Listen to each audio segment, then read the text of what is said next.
2023년 7월 4일 말씀 사도행전 7장 17절에서 50절 제목 모세가 예언한 선지자 예수 그리스도. 말을 할 때에는 왜 그 말을 하는지 배경이 선제되어야 합니다. 그래서 대화를 할 때에도 그 말 자체만 들어서는 이해가 잘 되지 않을 수도 있고 오해가 생길 수도 있습니다.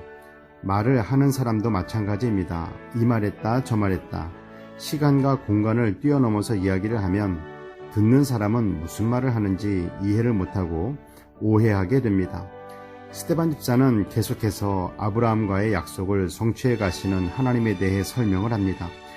요셉을 알지 못하는 바로가 애굽을 다스리기 시작하면서부터 이스라엘 백성들에게 고난이 시작되었고 그 고난의 시기에 태어난 모세, 그리고 모세가 40세가 되었을 때 같은 동족 이스라엘 사람을 괴롭히는 애굽인을 죽이고 같은 동족들이 싸울 때 말리자 누가 너를 우리의 재판관으로 세웠느냐, 어제 애굽인을 죽인 것처럼 우리도 죽이려느냐.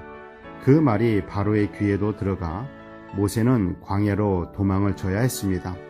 그 후 40년의 세월이 찾아 천사가 시내산 광야 가시나무 떨기 불꽃을 모세에게 보였고 모세는 그곳에서 하나님의 부르심을 받았습니다. 스데반 집사는 모세의 광야 생활 40년의 세월이 찾아라고 말합니다. 우리들이 세월을 보내는 것처럼 보여도 일하시는 하나님, 역사하시는 하나님, 하나님의 때를 이루어 가시는 하나님을 증거해주고 있습니다. 어떤 상황에서도 낙심하지 말고 하나님의 때가 있음을 믿고 기다리면서 준비해야 합니다. 하나님은 모세를 통해 이스라엘 백성들을 애굽에서 광야로 인도하였습니다. 그런데 스데반 집사는 광야의 생활을 광야교회라고 말했습니다. 왜 광야의 생활을 광야교회라고 했을까요? 초대교회의 전신이 광야교회임을 이야기함으로써 교회의 정통성을 주장하기 위함입니다. 오늘날 교회의 전신은 초대교회며 초대교회의 전신은 예루살렘 성전입니다. 예루살렘의 전신은 성막입니다. 교회가 광야에서 시작된 성막에서 시작되었다고 말한 것입니다. 성막을 어떻게 만들고 언약궤와 번제단 등 모든 것들 하나하나를 하나님께서 모세에게 보여주신 그대로 만들었고 솔로몬이 건축한 성전도 하나님이 다윗에게 보여주신 대로 건축한 것입니다.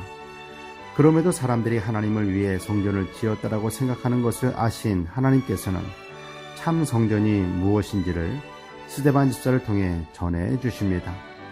49절에서 하나님께서 말씀하시기를 하늘은 나의 보좌요 땅은 나의 발등상이니 너희가 나를 위하여 무슨 집을 짓겠으며 나의 안식할 처소가 어디냐. 이 모든 것이 다 내 손으로 지은 것이 아니냐. 하나님은 사람이 만든 성전 안에 갇혀 사시는 분이 아님을, 하나님은 창조주 되시며 언제 어디서나 계신 분이심을 전합니다. 오늘날에도 어떤 분들은 하나님은 교회 안에만 계시는 분으로 생각하는지 교회 안에서는 예수님을 믿는 사람처럼, 그리고 교회 밖으로 나가면 세상 사람들과 구분이 없는 삶을 살아갑니다. 하나님은 교회 안에도 계시고 교회 밖에도 계십니다. 그리스도인은 교회에서 하나님께서 기뻐 받으시는 예배를 드리는 예배자가 되고 교회 밖에서는 하나님께서 기뻐하시는 예배자의 삶을 살아야 합니다. 왕같은 제사장, 하나님의 대행자로 살아야 합니다.